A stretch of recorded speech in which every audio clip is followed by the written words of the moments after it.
Како што веќе ве најавивме неколку пати од самиот старт од 7:30 на нашата денешна програма, дека ќе зборуваме малку повеќе и ќе одгатаме можеби повеќе прашања што ни се јавија и нашите гледачи, што и самите заболуваат од некаква хронична болест. Токму затоа го имаме доктор кардиолог од Систина Иван Трајков. Добро ви утро и за вас. Добро утро. Да. Ви благодарам што се озвавте на нашата покана за да ни ги кажете советите до сите гледачи на телевизија Алфа и до сите оние што можеби во моментов не гледаат, а имаат многу прашања врзано за хронично болните лица. Па за почеток, зошто се токму тие со поголем ризик од вирусот COVID-19 и како да се заштитат?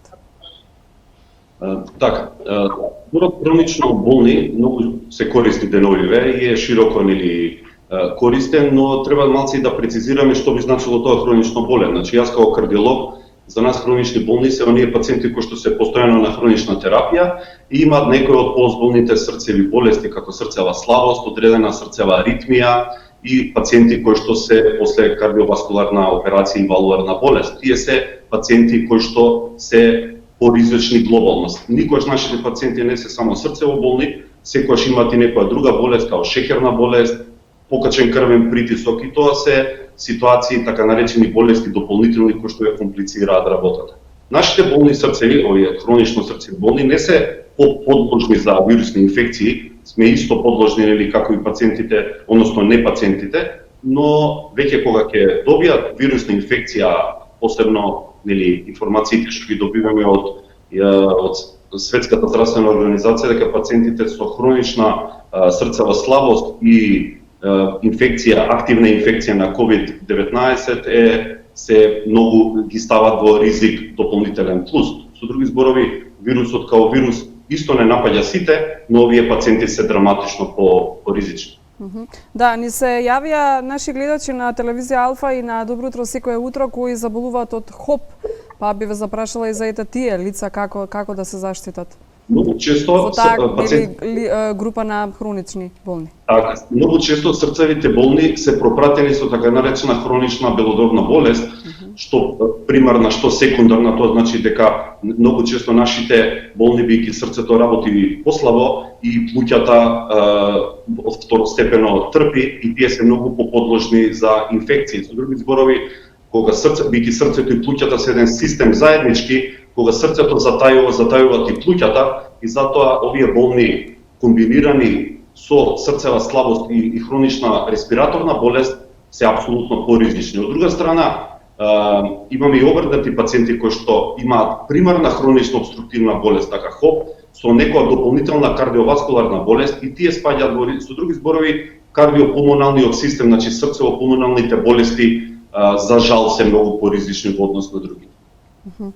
Препораките постојано ги кажуваме кои се од Министерство за здравство, секако и од што доаѓаат од Светската здравствена организација и ги даваме постојано во насока за превенција или заштита од коронавирусот, но дали се тие доволни во однос на токму овие лица, односно хронично болните, а пред се за лицата со кардиолошки заболувања?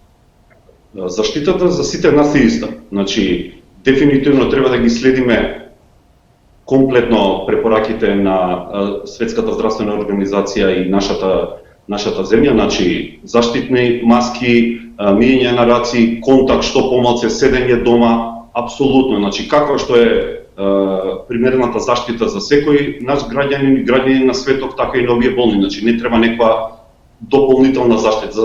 Заштитата би била да не дојдеме во допир со вирусот, а единствена заштита е тоа, помалце контакти, хигиена и апсолутно. И сега да се вратиме на вашата специјалност. Секако, доктор кардиолог, што пак тие лица кои заболуваат, односно кои се со некаков проблем или кардиоваскуларна проблематика, како тие би се заштитиле? Ако веќе имаме пациент заболен, докажан дека има активна вирусна инфекција, број 1 и многу често прашање овој месец е, докторе, што да правам со лековите? Значи, лековите добивме официјално од Светската здравствена организација, Европската асоциација, Кардиолошка асоциација и Америчката да не ги прекинуваат пациентите лековите, претоа што овие пациенти и онака се дополнително ризични и треба да проложат. Претоа што искуството ни покажа и со претходните коронавируси, SARS и така натаму, дека срцевата повреда кај овие пациенти е многу поголема, склоноста кон самата инфекција прави повреда на кардиоваскуларниот систем, се активира инфламаторниот целиот, таа една каскада на инфламација кој што ги прави нашите крвни садови поосетливи на тромбоза, тоа значи хиперкоагулабилна состојба со овие пациенти, а нашите често пациенти примаат антикоагулантна и антиагрегациона терапија, да скратам, тоа се лекови кои што пациенти веќе имаат валволи стентирани, подредени типови на аритмии, значи никако прекинување на антикоагулантната терапија и антиагрегационата терапија, и посебно лековите за пациенти кои што имаат срцева слабост, значи лекови за срцева слабост, претоа што многу искочија информации на интернет за и против оваа терапија, бидејќи одредени лекови влегуваат во механизмот на дејството на механизмот на напаѓање на вирусот, кој што за сега немаме доволно големо искуство околу тоа, и ставот на кардиолошките асоциации да не ги прекинуваме лекови, што уште повеќе нели ќе го зголемиме ризикот, бидејќи и онака знаеме дека кардиоваскуларната ризик и смртност е најголема и не ни треба дополнително прекинување. Со еден збор, да не ги прекинуваат лековите. Да, токму затоа и ги каниме докторите како вас да ни ги кажат стручните терапии или воопшто мислења врзано за коронавирусот, а и секако за специјалноста во која сте, а не да читаат се и се што на интернет, затоа што навистина се бориме со лажните вести постојано. А што може да предизвика па всушност коронавирусот за кардиоваскуларните заболувања, односно кај срцево-болните? Као што спомнав дека срцето и белите дроби се еден систем, најголемиот проблем кај овој тип на заболување е така наречена фиброза на белите дробови, кој што дополнително го влошува, односно ја оптоварува срцевата работа, посебно кај пациентите со намалена пумпна снага, бидејќи срцето пумпа во плуќата, а плуќата има фиброза, се зголемува отпорот и кај тие пациенти влегуваме во еден круг, односно не можеме да искочиме од тој механизам на, значи едниот му штети, срцето му штети на плуќата, плуќата на срцето, и тоа е еден круг кој што тешко излегуваме. И затоа да не ги прекинуваат лековите, што повеќе онлайн контроли, нели еве стоиме ние како болница, отворивме многу телефони, директни и индиректни, да не консултираат за секоја нели дополнително прашање. Аџибадем Систина стои комплетно на своите пациенти и на отворените телефони одговараме секојдневно и на мејл, тоа да не ги прекинуваат лековите, апсолутно нели колку што можат да седат дома, доколку се појават симптоми, температура и сите овие симптоми што ги знаеме, да се јават, нели има техника хематичен лекари да се тестираат. Се повеќе тестирања, пиење лекови, ќе ја пребродиме кризата. Ќе пребродиме секако, но само уште едно прашање до вас, докторе, ако велите дека не треба да прекинуваат никако терапијата, дали можеби треба да има некаква промена во однос на терапијата кога станува збор за ваква светска пандемија?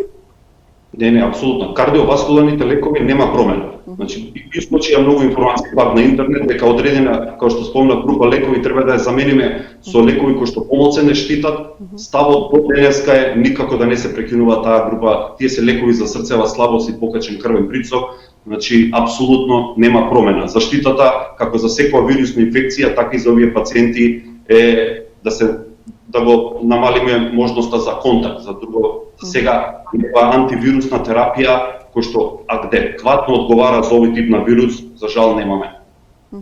Да, и уште едно прашање, како вие, докторе, се заштитувате во ова време, невреме на коронавирус, на корона криза, со оглед на тоа што ни требате во овој момент најмногу од се на светот, вие докторите, велам, затоа што треба пред се вие да се заштитите, а потоа да не заштитувате нас, а и да спасувате живот. Како вие се заштитувате? Да, ние сме сега, нели, сите медицински лица кои што работат во болница, од докторите до нели првиот контакт на врата што го има во болниците, сме с големен ризик. Првенствено, нели, бараме од пациентите да дојдат заштитени со маска, да ги измеат раците пред влез во болница, контактот да го имаме бар на 2-3 метра, нели, сега ние мораме и да го прегледаме пациентот, да го пипнеме со одредена, нели, заштита, доколку е тој пациент со големен ризик, нели, имаме информации такви, имаме одредени оддела кои што, нели, као секој здравствен работник, но работата е контактот да биде што помалку со пациентот, доколку тоа дозволува нели типот на болести. Кардиолошките болести, болни пациенти тоа го дозволуваат, некај секогаш нели имаме пациенти што треба поблиско да го прегледаме, но главната пак е спомнам, заштитата и на докторите, и на пациентите со срце заболување е едно, нели, помалце контакт, хигиена, маска, кој што со одреден нели степен на заштита и често промена на таа заштитна исто и тоа, значи сега колку што можеме и таа заштитна опрема треба почесто да ја менја. И за крај, што мислите стравот, колку проблем додава на сето ова како плюс здравствен проблем? Колку стравот во вакви условија? Стравот и неизвестноста од нешто сигурно е немерлива величина, ама има огромен негативно влијание, посебно кај срцевите болни, поради тоа што тие и во основа се исплашени од својата болест, нели, или се после операција, или после стентирање, стравот нели се умира од срце и од болести на бели дробови. Тачно некако мораме да го победиме овој страв заедно со вас медиумите и некогаш и премногу информации може да се пострашни него да имаме помоц. Да, искрено ви благодариме за ова ваше гостување, видео гостување во утринската Добро утро секое утро. Ви благодариме на доктор кардиологот асистина Иван Трајков. Ви посакувам мирен ден, успешен ден и ќе го пребродиме со заеднички сили сето ова. Ви благодарам уште еднаш, ви посакувам убав работен ден.